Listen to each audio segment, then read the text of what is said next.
Good morning, everyone. Today is a special day. I'm picking up some new lumber for a project I'm getting ready to get started on.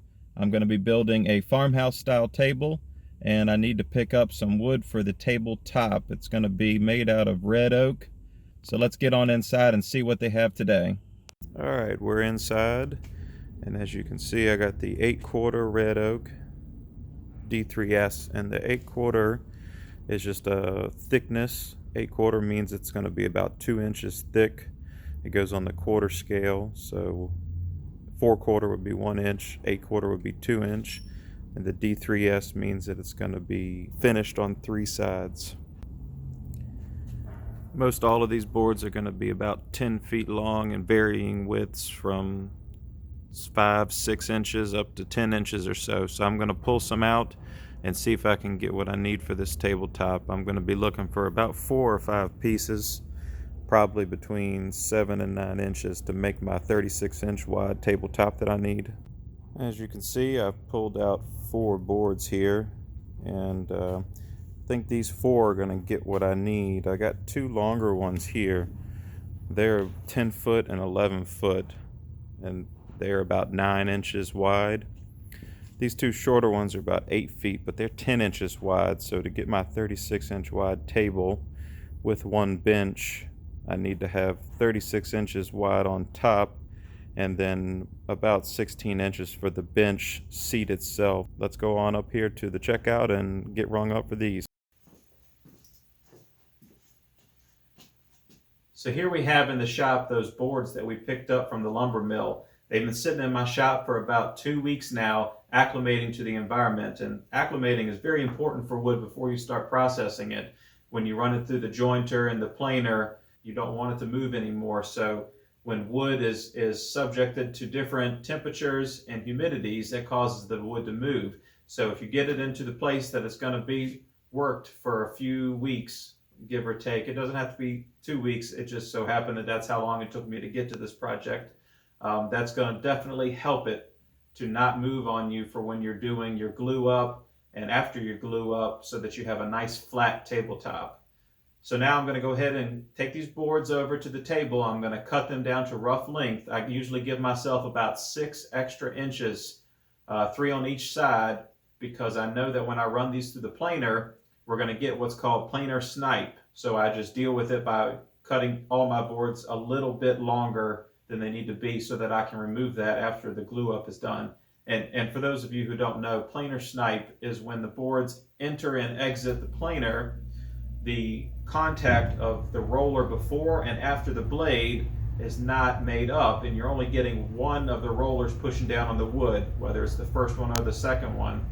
And what that causes is the board actually moves, and it pushes the blade down farther into the wood, and that causes what we call planer snipe. So, all right, so let's go ahead and get these over to the table, and let's start cutting them up so we can joint and plane them.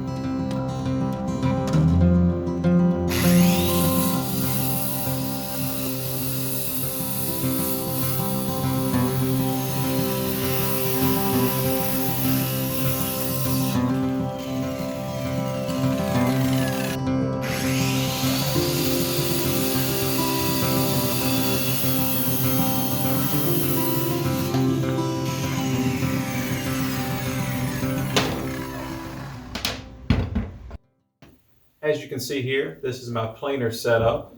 What I've done is I've taken the short infeed and outfeed of the planer, and I've extended them using some melamine boards. So I got a 4-foot extension on the input side and a 4-foot extension on the output side. And this helps me control the boards as they come in and out, especially some of these longer boards. Like when I'm doing tabletops, these are going to be only 5.5 feet going through, but I've done up to 8-foot tables before. So these really help control the board as they come in and out of the planer itself.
And here you can see, after the boards have been jointed and planed, they are ready for glue up.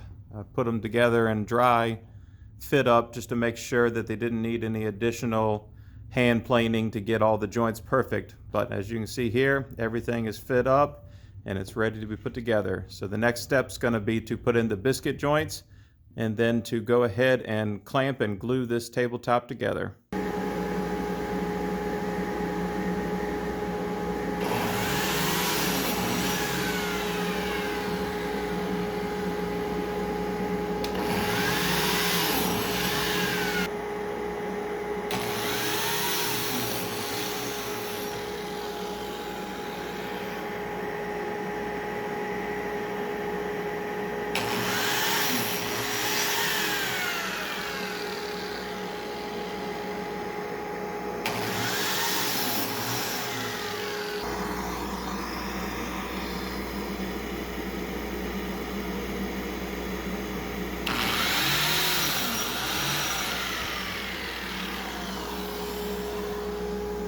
So I have all my biscuit holes cut into the wood at all of my designated lines.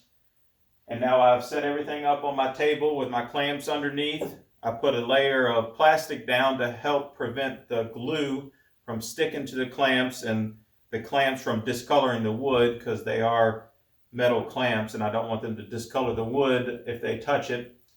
And then I'm going to go ahead and apply glue to both sides, put my biscuits inside of the holes that I cut for the biscuit joints, and then I'm going to go ahead and glue this table up. I'll be adding more clamps on top to help even out the pressure so that I can get the base of the entire table to be level. If you put all of your clamps on the bottom, you're going to cause a bow from the clamping force on the sides. So you want to make sure that you're alternating your clamps from top to bottom. So let's go ahead and get these glue on here and go ahead and put the biscuits and clamp her up.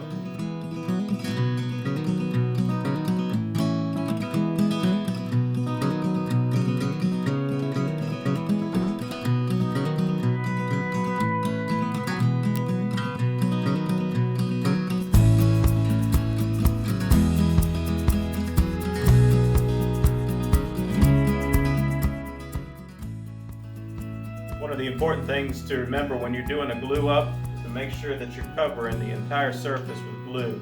You want to have adequate amount of glue on here. Running off the sides is certainly acceptable. That's why I put down that plastic. Cleanup will have to occur later, but you got to make sure that you spread this glue out and cover the entire surface with it. For this glue up, I'm using the Type Bond 3. This is a longer set time so that it gives me more time to get all of the glue on here and get the boards into place before I set it. So that's why I like using the Type Bond 3 for this kind of glue up.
Now I got glue on everything and I'm going to start clamping everything together. I got to make sure that everything's going to go together flush and in line with my marks that I made on here.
And there we have it. The glue up is complete.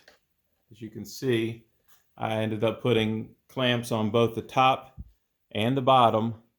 And on each end, I put some wood blocks and clamped those down to ensure that the seams would not try to go up or down. Keeps everything perfectly flat. You can see in that picture right there, those clamps have a little bow in them from being clamped down.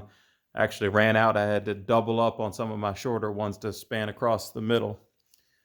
But that's it. She's glued up. We'll let her sit for a few hours. Come back, check on it, make sure everything is still perfectly flat on it. I put my straight edge on it and the tabletop is nice and flat. So the bench top and the tabletop have been glued up for over 24 hours now. So I'm going to remove some of the leftover glue residue.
As you can see, I finished sanding the table with the 60 grit sandpaper. I've knocked down all the glue spots, cleaned up all the seams. Everything looks pretty good. It's all sanded down to a nice rough grit. Gonna come back over with a fine grit sandpaper. I normally go from 60 to 120 and then I come back with a 180 just to finish it off. And here's the bench top. As you can see, I've sanded that as well. I haven't done any of the trimming on the ends or routed any of the ends with the round over along the sides here. I just wanted to stop and say something about this new sandpaper disc that I got from my orbital sander. It's the Diablo sand discs. These are the 5-inch ones. These things are amazing. I just sanded both sides of this tabletop that I just showed you, both sides of this bench, and I think I can keep going with this thing. It still has a lot of grit left. I don't think they're kidding when they say 10 times longer sanding life on these things. I bought a 50 pack of these things and it might take me a long time to get rid of them. This isn't a sales pitch for these, but if you're looking for a quality sandpaper, these things are it. I'll go ahead and leave a link for where I got these in the description below, but I'm tickled pink with how these things turned out for sanding. As you can see from me, I'm covered in dust from sanding. I've got my ventilation unit running. I did a video on the unboxing and setup of that. I've looked at the filter on this thing and it has been collecting a lot of dust, so I know it's working, but these things just put out so much dust, I don't think it could keep up with it. I also have my Shopbox vacuum dust collector on it that was hooked up to the hose on the back of my sanding orbital sander, and it still wasn't able to catch it. So I think the conclusion I'm coming to is I reduced it some, but I'm not going to be able to eliminate all of the dust created from sanding, and I just got to make sure that I'm wearing my mask and cleaning up as much as I can as I go.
here we have the finished bench top. I've gone ahead and cut it to length. You can see it's now exactly 48 inches.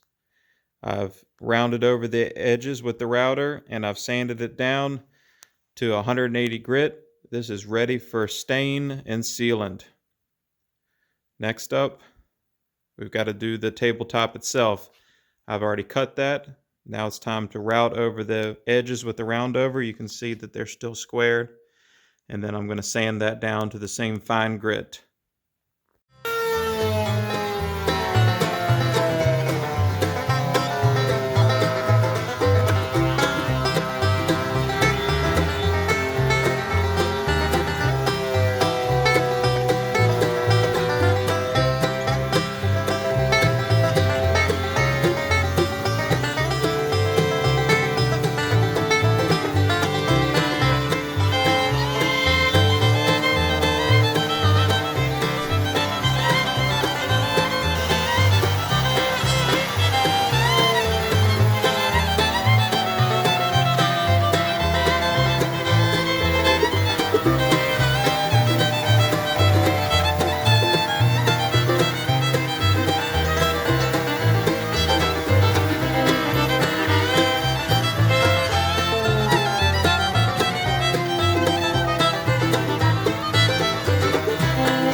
Alright everybody, as you can see here, I've got the bench top and I've got the tabletop all ready to go. I've got it sanded down to 180 grit. I've got all the edges rounded over, smoothed out, sanded. Everything is ready for stain and sealer. So the next step is going to be to start working on the base of the table and the bench. And I'm going to be using some of these turn legs. As you can see here, I've got these fine turn legs. This is one for the bench. I've got a set for the table as well. I'd like to thank Carolina Leg Company for making these for me. They do a great job. This is the third set of turn legs I've gotten from them. Really appreciate their quality and their service.